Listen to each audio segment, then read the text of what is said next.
Reconciliation, Matthew 18:15-18, KJV. Moreover, if thy brother shall trespass against thee, go and tell him his fault between thee and him alone. If he shall hear thee, thou hast gained thy brother. But if he will not hear thee, then take with thee one or two more, that in the mouth of 2 or 3 witnesses every word may be established. And if he shall neglect to hear them, tell it unto the church. But if he neglect to hear the church, let him be unto thee as a heathen man and a publican.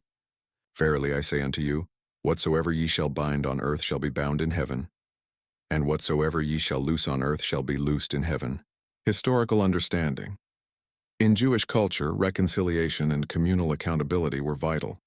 Jesus' instructions reflect Deuteronomy 19:15, which requires multiple witnesses for valid testimony. The process: private confrontation, then involving witnesses, then the assembly, church, mirrors rabbinic dispute resolution. Treating an unrepentant brother as a heathen and publican meant exclusion from fellowship, not hatred, but as a call to repentance, similar to 1 Corinthians 5:5. Spiritual and modern application, verse 15-17. Conflict resolution should be gracious yet firm, aiming for restoration, Galatians 6:1.